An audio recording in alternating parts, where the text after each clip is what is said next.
Hello बच्चों, चलिए प्रश्न पढ़ते हैं। मान ज्ञात कीजिए समाकलन का निशान जिसकी निम्न सीमा है शून्य, उच्च सीमा एक, साइन इनवर्स 2x बटा में 1 प्लस एक्स की घात 2 डी एक्स। मुख्य अवधारणा, तो हमारा जो प्रश्न है वो निश्चित समाकलन से संबंधित है। तो हम सबसे पहले इसके अंदर बात करेंगे जो हमारा खंड से समाकलन है उसके बारे में। तो देखो भाई, हमारा जो खंड समाकलन है, खंड समाकलन होता है हमारे दो फलनों के गुणनफल का जो समाकलन है। जैसे हमारे पास एक फलन u है और दूसरा फलन v है, तो इसकी जो समाकलन है हमारा x के सापेक्ष, तो इसकी जो निम्न सीमा है वो a है, उच्च सीमा है वो हमारी b है। तो बराबर में आ जाएगा हमारे पास u समाकलन का निशान v डी एक्स माइनस समाकलन का निशान फिर कोष्टक में डी यू बटा में डी एक्स समाकलन का निशान वी डी एक्स फिर कोष्टक बंद डी एक्स, और पूरे के हमारी जो सीमाएं है वो निम्न सीमा ए रहेगी और उच्च सीमा बी रहेगी। तो यहाँ से देखो यू और वी का जो चयन है वो हमारा आईलेट से होता है। आईलेट में जो पहले आता है वो हमारा यू होता है और बाद में आता है वो वी होता है। तो आई का अर्थ होता है हमारे पास है प्रतिलोम फलन। तो प्रतिलोम फलन जैसे हमारे पास है साइन इनवर्स एक्स है, वो हमारा एक प्रतिलोम फलन है। एल है वो हमारा होता है लघु गणक फलन। तो लघु गणक फलन है वो हमारा होता है log एक्स।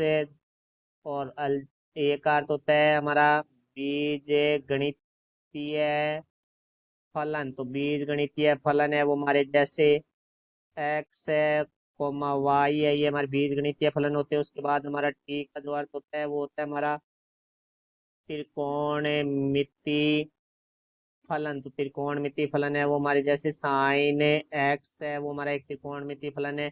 फिर ई का अर्थ होता है हमारे पास है चर घातांकी फलन। तो देखो हमारा जो ई की घात है एक्स है वो एक हमारा चर घातांकी फलन है।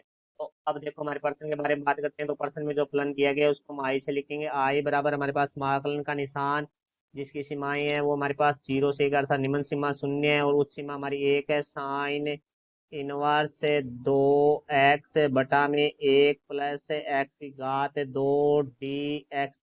चूंकि हम जानते हैं साइन इनवर्स 2x बटा में 1 प्लस एक्स की घात 2 बराबर हमारा होता है 2 टेन इनवर्स एक्स। तो यहाँ से देखो आई बराबर हमारे पास आ जाएगा 0 से 1 2 tan inverse x D x. तो अब देखो हम टेन इनवर्स एक्स को टी मानेंगे तो हम यहाँ लिखेंगे माना टेन इनवर्स एक्स बराबर टी। तो यहाँ से देखो भाई एक्स बराबर हमारे पास आ जाएगा टेन टी, तो इसका हम टी के सापेक्ष अवकलन करेंगे। तो यहाँ से देखो भाई हमारे पास आ जाएगा डी एक्स बटा में डी टी बराबर टेन टी का हमारा जो टी के सापेक्ष अवकलन है वो हमारा होगा सेक की घात 2 टी।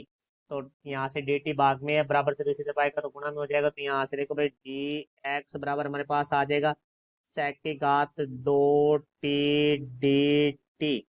तो यहाँ से देखो भाई हमने एक्स से बराबर हमारे पास है टेन टी है, तो यहाँ से हम इन सीमाओं को भी परिवर्तित करेंगे। तो देखो एक्स से बराबर हमारे पास है 0, तो हमारा जो टी बराबर होगा टेन इनवर्स से 0, और टेन इनवर्स 0 का जो मान है वो हमारा होता है 0, तो टी बराबर में हमारे पास आ जाएगा 0।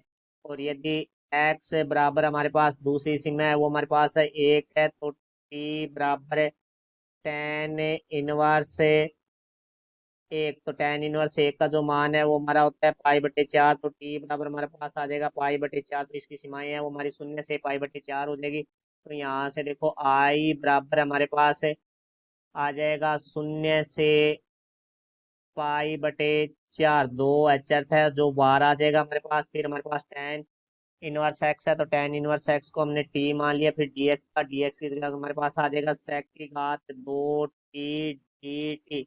अब यहाँ हम हाईलाइट से इसका यू और बी का चयन करेंगे। तो देखो ये हमारा बीज गणितीय फलन है और ये हमारा त्रिकोणमिति फलन। तो हाईलाइट के अनुसार हमारा बीज गणितीय फलन पहले आता है, तो ये यू हो जाएगा और ये हमारा बी हो जाएगा। तो इसमें अब खंड समाकलन के सूत्र का प्रयोग करेंगे। तो यहाँ से देखो भी हमारे पास आई बराबर आ जाएगा 2, फिर हमारे पास कोष्टक में देखो पहले u बाहर रहेगा, समाकलन का निशान है sec की घात 2t dt माइनस समाकलन का निशान है, फिर कोष्टक में डी u बटे डी एक्स होता है, तो u की जगह हमारे पास है t, तो डी टी बटा में डी एक्स समाकलन का निशान है sec की घात 2t dt, फिर हमारा कोष्टक बंद, डी टी पूरे की जो सीमा है वो हमारे पास रहेगी 0 से पाई बटे 4। चूंकि हम जानते हैं समाकलन का निशान sec की घात 2x डी एक्स ए से बी है, तो बराबर होता है हमारे पास tan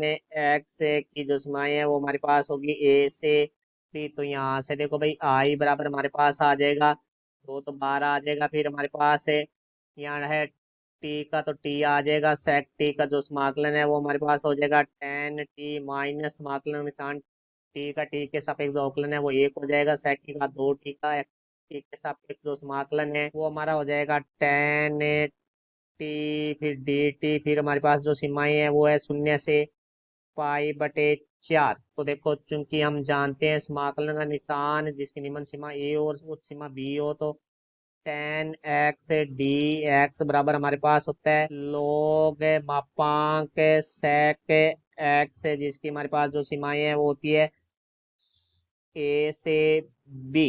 तो अब देखो यहाँ से आई बराबर हमारे पास आ जाएगा 2 गुणा में T tan T minus log मापांक sec टी पूरे की सीमा है वो हमारी होगी 0 से पाई बटे 4। तो देखो पहले हमारी उच्च सीमा रखी जाती है माइनस निम्न सीमा रखी जाती है, तो यहाँ से आई बराबर हमारे पास आ जाएगा 2।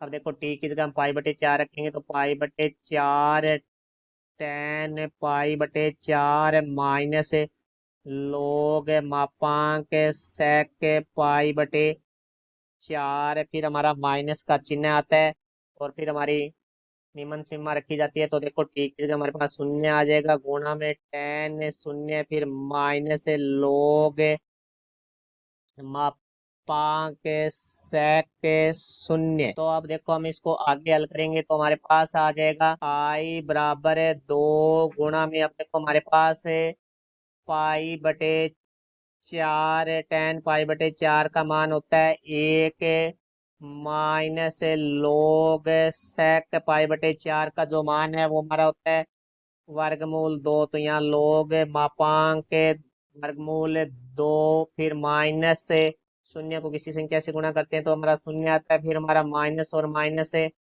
प्लस log sec 0 का जो मान है वो हमारा 1 होता है, तो यहाँ log मापांक 1, चूंकि हम जानते हैं log मापांक 1 का जो मान है वो हमारा होता है 0। तो यहाँ से देखो हमारे पास आई बराबर आ जाएगा 2 का अंदर गुणा करेंगे तो 2 पाई बटा में 4 माइनस 2 लोग, यहाँ से देखो वर्गमूल 2 है, इसको हम लिख सकते हैं 2 की घात 1 बटे 2 माइनस 0 प्लस लोग मापांक 1 का मान है वो 0 होता है, क्योंकि हम जानते हैं log m की घात n बराबर हमारा होता है n log m।